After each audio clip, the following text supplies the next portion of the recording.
Hello everyone welcome to my cooking channel. चलो आज बनैबा मेदु बड़ा बा बटाटा बड़ा जहाँ कहती से भी इंस्टेंट भाव में।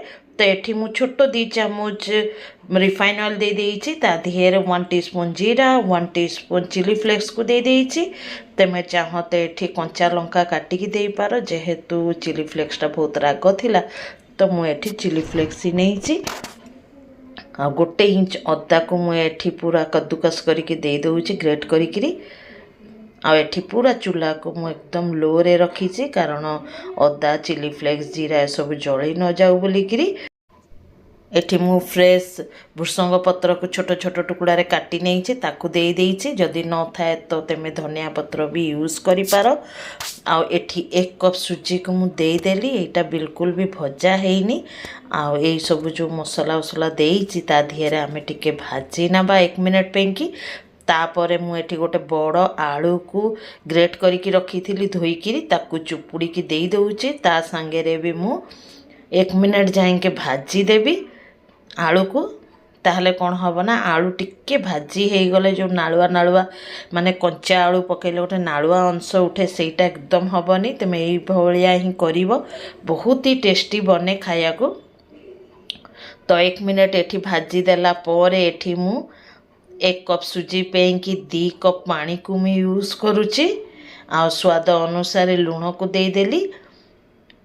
देला परे एको आमे एथरक गुड़ेबा आ गोटे डो फॉर्म रे आसिया जाए के को मिसौथुबा अनावर्त नहले तलटा लगी जाई पारे।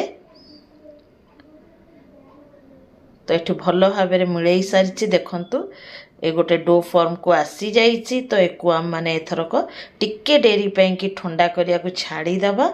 छाड़िला परे गोटे थाली रे आमे टिके ना को ऑयल को ग्रीसिंग करिकिरी डोटा को पूरा पूरी काढ़ी नबा।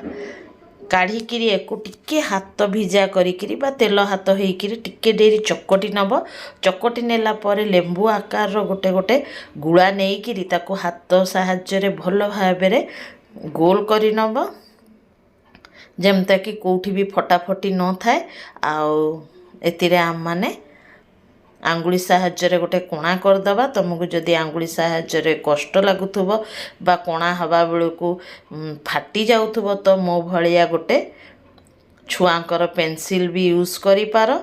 एठी मु गोटे पेंसिल देइकिरी तुमको करिकी देखौछि जोटा कि बेसी सहज होउछि करिया को देखि पारुथुबो। दियाडे ही पेंसिल देइकिरी भल भाव में गोटे गोल किरी गात कर दउछि। आ टिके ना को दबेई दब जो कि बढ़िया भाव में यहाँ छाणी हम। तेमें शेप एंड साइज अलग भी कर किंतु यही भाया जदि मझीरे टिके कोणा करदब ना गाइस तो कौन हम ना मझीटा भी भल भाव में माने भाजी हो क्रिस्पी हो पूरा मझीटा भी माने आ नालुआ किछि रहिबनी। बहुत ही टेस्टी होइथिला उपरू पूरा क्रिस्पी आ भितर पूरा नरम जेमतिका कि मेदु बड़ा बने आमर बरा जेमतिका आम माने खाऊ बिरी डालीर से भलिया ही पूरा टेस्ट लागिबो खाया को। तो एठी छाड़िला परे मु प्लेटिंग करके देखई दउची कारण पिला माने आ रही पारु नाहंती देखिकिरी। एठी मु सेजुआन सॉस नहीं तेमे चाह तो टमाटो सॉस बा चटणी रे भी खाई पार। जदि वीडियोटा भल लगे गाइस तो लाइक कमेंट शेयर करवा और जिते भी नुआ सांग माने देखुसंती सब्सक्राइब करिया को भूलिबनी। सब्सक्राइब करके बेल आइकन को दबाई नोटिफिकेशन ऑल कर दबो ताहले मु जहाँ भी वीडियो अपलोड करी तुम पाखु संगे संगे पहुँच। चलो गाइस फिर मिसिबा next video. Bye bye take care be safe guys and जय जगन्नाथ।